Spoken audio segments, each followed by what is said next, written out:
timeline that he's laid out, in the funding that he gave leadership in to get to us. He understands parks. He supports parks. Not only does he support the athletic communities, which is of our concern here today and interested because of the preciousness of the youth that we have and the legacy that we leave in our youth and all the other challenges that youth have. If we get them out here, we get them on these good fields, we get good coaches, then we got good kids coming along.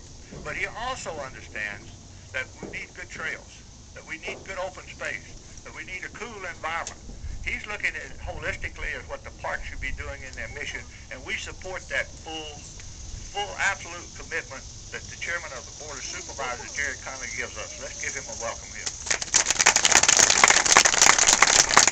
Thank you, everybody.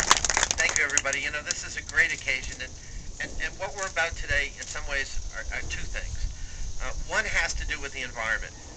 Last Monday, on behalf of Fairfax County, I signed the Declaration for Cool Counties. This is an initiative we started in Fairfax County that is spreading to all 3,066 counties throughout the United States.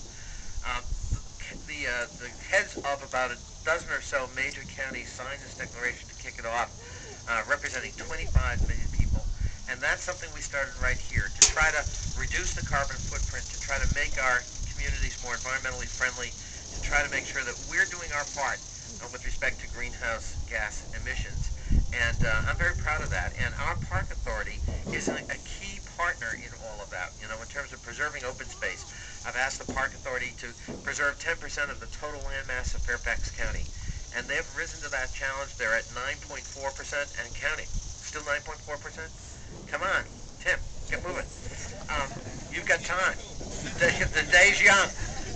But it's really important. Imagine that in an urbanizing county that 10% of the entire land mass of this county, 400 square miles, will be parkland in perpetuity, and that's great. The second purpose we're about today is our kids.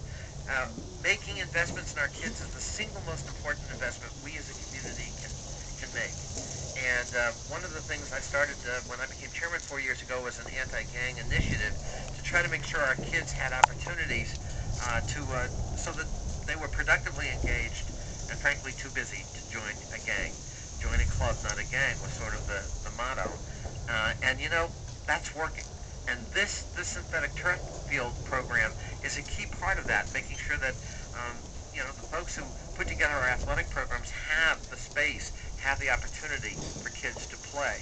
In the 4 years of this board, since we started that initiative, the percentage of kids in high school saying, or middle school, who say, yeah, I've been involved in a gang or gang activity, has been cut in half by 50% in 4 years. So it's working. The investments are paying off. But I want to particularly say thank you today to all of the adults who are here, who put their incredible amount of time and energy and love into these teams and into these programs. Our kids couldn't function without them.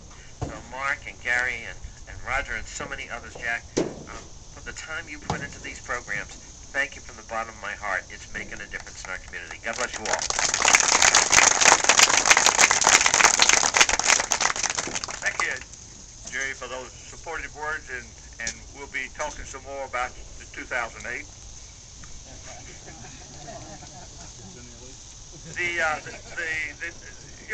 That's what's on the script here.